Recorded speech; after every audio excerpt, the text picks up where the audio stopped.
Good evening, hello, and welcome to Understanding Emotions. My name is Sankalp. So, this is a podcast episode, which means I'm going to go on for long and I'm going to talk on the topic of this tendency of our minds to not pay attention to unpleasant sensations and unpleasant emotions. Whenever we have something unpleasant happen, like for example the flu or COVID, we just have this tendency in our minds to avoid it. We don't our attention just naturally wants to go away. And so in this episode I'm going to zoom into that. And so if you're new here, this is my name is Sankalp. This is Understanding Emotions, which means that I'm going to post this as a podcast episode. And these episodes tend to be much more in depth. They are not meant to cater to the fast attention span of today's era, but they are meant for more people who want to go deeper, people who want to understand emotions deeper. And so hopefully you would find a lot of value in this. It's going to be a very slow and soothing talk, hopefully, and hopefully very insightful as well. But if you're here for just the random quick insights and quick knowledgeable videos, then you might check out some of the other videos in the channel. No offense. All right, so we're going to zoom in today on this idea of unpleasant sensations. So when we have instances like the cold, when we have instances like when we get COVID, or we have illness, we have bad things happen to us, most of us feel bad. We feel bad emotions. We perhaps feel physical discomfort in the body. Perhaps we feel distress. Sometimes we feel anxious and our heart starts racing. And I've had some cold, flu, COVID experiences in the last few weeks. And I've also been meditating as a result of it for 3, 4, 5 hours a day sometimes, just being with myself, just isolating. And that has been a very fruitful opportunity for me to go deep and really study these sensations that are happening. And one of the biggest insights that I've been hitting at the last few days has been the understanding that, you know what, my mind has this capacity to distract itself when negative things are happening. It just doesn't want to believe that it is real. It doesn't want to think that it is part of the human experience. And this phrase comes to mind, which is, I am not exempt. And somehow our minds have this quality of just like, no matter how unpleasant it is, somehow I should be exempt of it. And you get this in the phrases of like, why me? Why did this happen to me? Or why do these things always happen to me? So to the extent that this episode is going to be about unpleasant sensations, it's going to be an episode about entitlement, because not having the willingness to face unpleasant sensations is the same as having entitlement about deserving a certain life, a certain pleasure in life. And look, just right off the bat, this is not going to be about how we should just never try to change our sensations. So I'm not saying if, let's say, you have like a foot pain or something, or a back pain, then something like medications may not be appropriate. Of course, they might be in certain situations. But what today's episode is about is, what do you do when you don't have that option of turning the pain off? What do you do when you don't have that metaphorical switch where you can just turn the switch off and your pain disappears? And to the extent that it happens is to the extent that we are humans. All humans are subjected to pain, and somehow the mind has this defense mechanism against accepting that fact. Somehow we don't want to face that. Somehow we don't want to accept our humanity in that way. And I would argue that it's to our own perils. If we don't face negative sensations, then I would argue that it stops us from doing more things. Because part of what courage involves, part of what putting yourself out there, be it through books or articles or podcasts or YouTube, or be it in social situations where you want to meet someone, or be it more like you want to apply to a certain university or college, All of these are acts of courage. And all of these are premised on the fact that you need to feel uncomfortable sensations if you get rejected, if you don't make it, or if you get a negative comment. And the reason why I think it's so important for us to feel negative sensations is for us to aim high. Because if we are aiming to do something courageous, then we have to be open to the possibility of things failing and things going wrong, and ultimately we are going to be faced with negative sensations. So that's why when I was sitting in retreats, my meditation teacher S.N. Goenka often used to say that whenever you get an unpleasant sensation, which is inevitable, by the way, whenever you get an unpleasant sensation, it is a fruitful ground for training and developing the mind. Whenever you have an unpleasant sensation in your body, that is an opportunity for you to explore the nature of unpleasant sensations and desensitize yourself to unpleasant sensations. And when you do that, then you know that there is a certain level of displeasure that you can take, and you're open to that possibility of having that displeasure. So, you could, there are, various paths, there are various ways that we could live our lives. One such way is just to have like a bit of an emotional flat line where you're just living like normal day-to-day life. You're not necessarily doing things that you want to do. Perhaps you're stuck in a job that you don't want to be at. Perhaps it's just meh. You know what I mean? It's just neutral. And that is one pathway. And then the other extreme pathway might be just to be like extreme hedonist and just aim for those highs and extreme highs of pleasure. And of course, as a result of it, and hedonists don't tend to think this way, but as a result of the highs, you're going to get the lows, because that's how dopamine works in the brain. So, but there are these two extremes in which you can live lives. By the way, just note that the other extreme is not just pain, because that's not possible. Just mere pain, because life is impermanent. You get pleasure and pain. It happens in cycles. So it's either neutrality or it's turbulence, let's just say. And we get a choice. We get to decide which path do we want to take. Do we want to take the more neutral path, or do you want to take the more turbulent path? And I assume for most of us the answer is somewhere in between. But to the extent that we are trying to not be in the extreme neutral path is to the extent that we are going to accept more and more ups and downs in life, and you can choose where in the spectrum you want to be. And what happens often is when we go for these adventurous things, when we go for something good, maybe you applied to some great college and perhaps you got in or you did not get in, you're exposing yourselves to these vicissitudes of emotions, the highs and the lows. And a lot of people think that they can just get away with the highs and they can't be subjected to the lows. And this is the topic of today's episode, which is we can't. This is not a fair expectation to have based on how reality works, based on how emotions work. And there seems to be that inbuilt tendency of the mind to avoid that negative, to not pay attention to it. And somehow the logic goes that if we don't pay attention to it, then it doesn't exist. And maybe to an extent that is correct. And maybe to an extent this is the way we dealt with things when we were younger.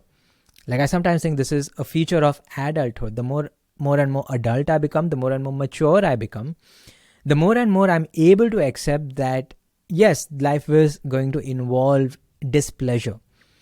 Now, that does not mean I'm not going to do things to avoid it. That does not mean I'm not going to take care of my health. I don't have to suffer unnecessarily, in other words.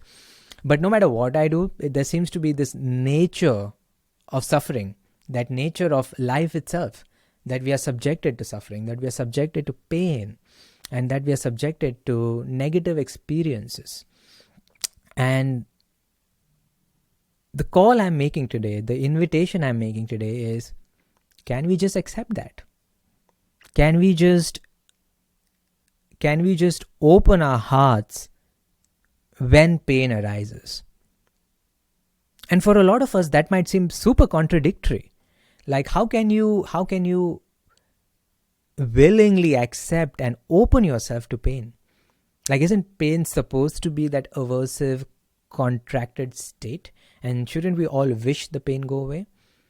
And my answer to that is yes, we do wish the pain to go away at some point. But if you're feeling pain in the present, let's say you had COVID or flu or whatever, then damn, that's the time to accept it. Because I don't know of any drug that just magically takes all the pain away. And certainly no drug which doesn't have a downside. So even if you chuck ibuprofen or paracetamol or something, you're going to feel uncomfortable. You're going to feel something taken up on the back end. Like you may feel dizzy, you may feel unpleasant, whatever. And so the call for today is, can we just accept pain and unpleasant sensations in our lives? And can that be a sign of maturity? Can that be a sign of adulthood? Like maybe when we were younger, we didn't know how to deal with things going wrong. Maybe we were younger, we didn't understand what to do when negative sensations came along, or pain came along, or displeasure came along. And perhaps it was a strategy of the mind to distract ourselves. And it served us well. But maybe it does not anymore, because it produces an inaccurate representation of reality. And as adults, as someone who has lived life a little longer, perhaps we can find solace not in denying reality, but perhaps we can find solace in something else, which is enjoying life itself. And perhaps pain is part of that. So there's this famous philosophical experiment. I forget what it's called. Is it the pleasure machine, or is it? Let me see if I can quickly Google this. Oof, this is gonna be hard. Pleasure machine. Yeah, it's called I think experience machine, which is a thought experiment.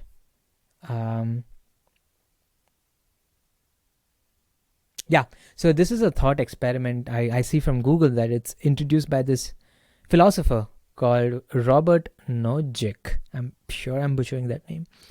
Where what you have to do is, it's a thought experiment where you imagine that if you had hypothetically a machine that could just exclusively create pleasure for you, would you take that? So you have this machine all the time with you that you can just plug into, and that's just pleasure land. Would you just plug into this machine that will just perennially grant you pleasure? Or would you want your life to have some amount of pain in it? And most people choose to answer on the pain side. Like we intuitively understand that life is not just about getting that dopamine hit and sustaining that dopamine hit. And that's not even possible actually physiologically. And most people realize that pain and negative sensations and displeasure are parts of life. And so this is the question for you. Would you plug into a machine if you just had pleasure all your life? My guess is the answer would be no. And so if you did answer no, then why? What was the value of that pain? And maybe the next time when we have an illness or sickness or injury, maybe we can tune into that part of us that realizes that there is some value in that pain. Another thing we could do is, when we have such pain going on, is just to reflect on the impermanent nature of life. Like I've been meditating for, formally about 7-8 years, and informally for over a decade now. And I've had a lot of chance to observe pain and anger and a lot of negative emotions. And one thing that is for certain with all of these emotions is that they are impermanent. Like there is no emotion so far that has stuck. And maybe when we are in that position of pain and suffering, we can tune into that impermanence. Now there tends to be a trap with this, which is, we often think impermanent means things get better. Like this too shall pass does not mean a better thing is coming. Sometimes it might mean a worse thing is coming. And so therefore it's not a complete solace in that in itself. We can't just hope that just by thinking things are impermanent, things are going to get better, because they can get worse, to be very frank. And that's just the reality of life. So there is inherently something that we need to tune into in the pleasure itself and not wanting it to go away. Joseph Goldstein, one of the finest meditation teachers that I know of, who is online, you can look him up. He says that we all have an in order to mind. And what that means is we have a mind that always does something, like for example, meditates or experiences. Like if I'm asking you to observe painful sensation, then you observe painful sensation. But it's all in the context of changing things. It's not in the context of accepting things as they are, but with the hope that if I am mindful, if I am Zen, if I am doing therapy or whatever, then things will change. And there's nothing wrong implicitly in that. But if your aim is acceptance, then there is something wrong in it. Because if your aim is to accept things as they are, you cannot color it or taint it with the expectation that just by mere observation, things are going to get better. Like that's a very classic trap of the mind. And it comes up again and again in meditation. It comes up in psychotherapy. So a common thing in psychotherapy is when you're connecting with parts of yourself that are experiencing pain, a common theme is you go and connect with these parts with the expectation that the pain goes away. And the problem is when you have that sort of an agenda, these parts don't open up to us. We do not have true mindfulness of these parts. And as a result, we cannot have true healing of those parts either. So, coming back, my invitation to you again is when there is displeasure in you, and maybe you can tune into your body right now. I guarantee you that your body is probably not just full of light right now. Maybe there are parts of it that are unpleasant. Like for example, I've been standing here and I can notice that my legs are starting to hurt already. And I'm constantly making like micro adjustments in my posture to accommodate for that pain. So can you tune into either some massive unpleasant sensation that you're having right now, or something more quiet, something more subdued, so to speak. And can you just take that in without wanting it to go away? Without thinking that, hey, look, this is so horrible. Oh, my back, ow. Without thinking it's good or bad, or just taking it in as acceptance. Like this is how reality is right now. And I am not exempt from feeling this. Which is to say, can you notice parts of you, which most of us have, where we feel that we are somehow immune to the vicissitudes of life. We are immune to aging, sickness, death, that sort of things. And can we use this unpleasant sensations as evidence of otherwise? Can we use pain and displeasure as a counter to narcissism? Can we use this negative feelings, this pain, as a counter to entitlement? And instead of inspiring this unrealistic view of reality that I will never feel unpleasant sensations, or I'll just not have lows in my life, can we use these sensations to inspire gratitude for the fact that first we are just alive and able to feel anything at all, but also when things go well and we do feel more pleasure, and maybe there are other parts of you that are more pleasurable anyway right now. Can you tune into them and have gratitude to that? And perhaps also extend the gratitude to the painful part, because why not? They are both signatures of life ultimately, aren't they? So sometimes when I bring this topic up, for me and I expect for others, our mind goes into this sort of a depressive mode, like a bit of a nihilistic mode or pessimistic mode, where we think that it's it feels like we are snapping back to reality, and it's not pleasant. Like, there's like backache, there's knee hurting. Like, you want to stay into that. We all want to stay in this fiction of I'm this great personality where everyone loves me and everyone is rooting for me. And it's possible that people are rooting for you, but it's also possible that you do not have the validation that you need from society. Loneliness is at an all-time high, and loneliness has real consequences.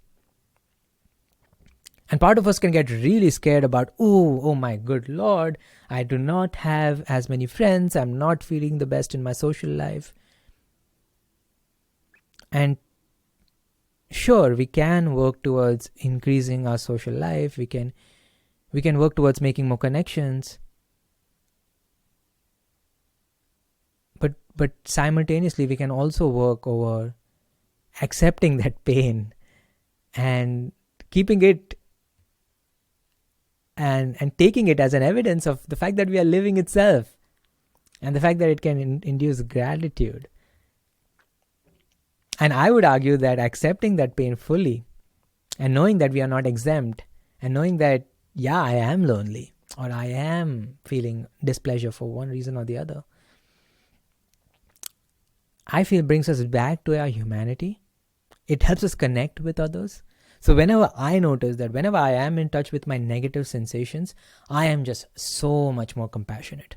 I'm just able to connect with people so much more, and not just the people who have the clout around them. So we all know whenever we are in societies, we are in hierarchies, and people have social status for one reason or the other. So if the Prime Minister walked in today, everyone would be looking at him.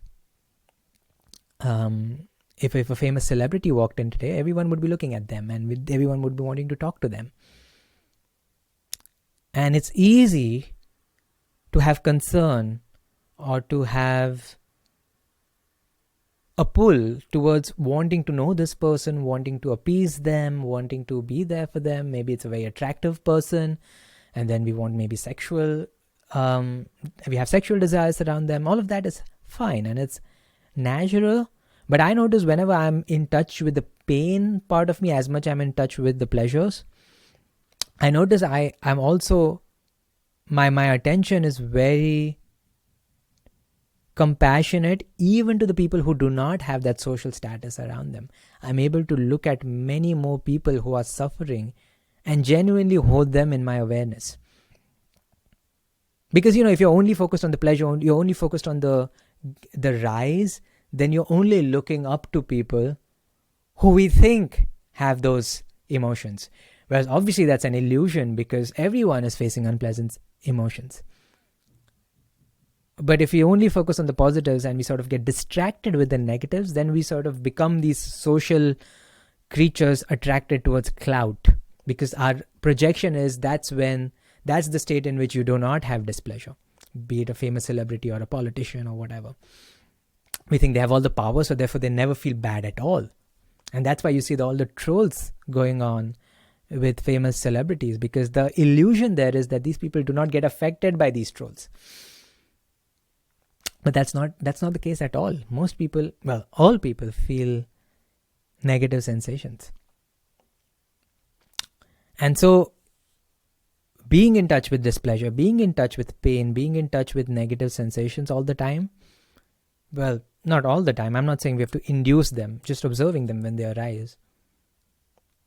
This can open the doorway to compassion and to noticing people who sometimes society ignores. Like, this could be like a person of a specific minority or a certain class, and they may have a harder time making friends. I feel I'm much more astute in noticing such people who might have a slightly unpleasant experience of college, let's say, where I spend my time, and I'm able to offer a little bit of kindness to them. There's a common humanity that you can access by connecting to pain. And so this is the last part I want to leave you all with, which is pain is the great unifier.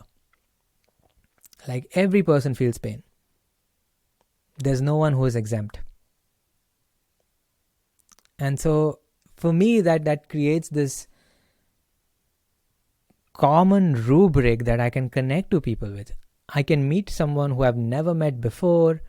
I can meet someone who is totally of a different skin color or background or ethnicity or what have you, all of these superficial characteristics, gender, and yet know for sure beyond doubt that this person also feels unpleasant emotional sensations or pain or physical pain and just displeasure in general, whatever name you want to give it. And that can be an instant connector because that's our shared humanity. I can have compassion for this person, and this does extend even to so-called bad actors in society. And I'm definitely not saying that we shouldn't have prisons for criminals, let's say. These are two compatible things where we accept our common humanity and we know that there needs to be something done in cases of crime, for example, and we need to have the law, for example, or we need to have law enforcement, for example. So these are compatible parallel tracks, and it's something that took me years to understand, actually. I in fact wrote once to Yuval Harari, who's this author of Sapiens, and he was not that famous at that time, so he wrote back to me, and we were talking about meditation a little. And this is something to note, that when you feel unpleasant sensations, that's not a bad thing. And at the same time, you can accept it and want it to change. But the acceptance cannot be tainted. But because when you're in the acceptance mode, then you have to just see unpleasant sensations as they are without wanting them to go away. And you may find that in itself is enough sometimes. Or at the very least, it will give you insight about life. So I know I've rambled a bit. It's a bit of a hard topic to explain, to be honest. Like, it seems very straightforward, but it's simple but not easy. Because the moment we feel pain, it's almost indistinguishable that we feel aversion towards it at the same time. It's like perfectly amalgamated in an untrained mind. And for me, at least, it's been like years of meditation in which I've been able to separate those two. And so my invitation to you today would be, can you feel unpleasant sensations? Like, do whatever you can to avoid them, sure. Take your medications if you're unwell. Do whatever is within your control to not suffer unnecessarily. But once you have done that, I bet you cannot run away from it, because that's the nature of life. There are always unpleasant sensations. There's always things happening. And so when you have that and you have done everything in your control, can you just spare a moment to appreciate the nature of life, which is, it does contain pain and no one is exempt for it. And I bet the more and more you open to that possibility, the more and more you're open to doing things that do indeed bring pleasure. Because exposing yourself to pleasure and positive sensations and courage and confidence and all of these positive states of mind requires us to be open to the possibility of failing and getting rejected and so on, which doesn't feel good. So the more you know that both pleasure and displeasure are parts of life, and one is not better than the other, one is not wrong and one is not right, the more I think it unlocks courage, and the more I think it unlocks well-being. So, can you notice negative sensations today? And moreover, can you notice the part of your mind that wants that sensation to not be there? Can you notice your mind being somewhere else, living in some fantasy, trying to avoid these negative sensations? And I hope this unlocks some wisdom in the long run, and I hope it unfolds some wisdom in the long run. And I hope you see that this is not a pessimistic thing. It's not a pessimistic insight. All right. If you have questions, why don't you drop them in the comments below? I would be keen to see how this lands. It's a bit of, again, as I said, it's simple but not easy. And I believe for me also, the insights are going to mature over the years and the more I practice. So I'll keep you posted about my development in this area as well. But until then, thank you very much for joining me. May you be happy, may you be peaceful, and may you live with ease. Bye.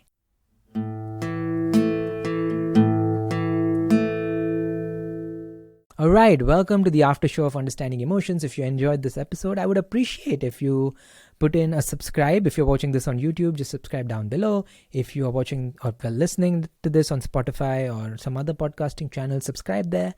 If you can share this podcast with someone else who you think will benefit, I would deeply, deeply appreciate it. This podcast is made with a lot of heart, and the idea is to talk about wisdom and have a mature conversation around wisdom and suffering and pain and happiness, something that we are all subjected to an extent or the other. And if you could share this podcast, that would be wonderful. And you could rate this podcast if you're listening to this on any podcasting medium. If you're not on my email list, that's the best way to get direct updates from me weekly. And this is that I really value that audience, because no one company owns it. So it's not under the control of YouTube or Facebook or Instagram or whatever. So if you're on my mailing list, go to my website, sankalpguru.org, and join in there. But I hope you enjoyed this bit of a slow, mellow, perhaps, and in-depth talk. I would see you next time.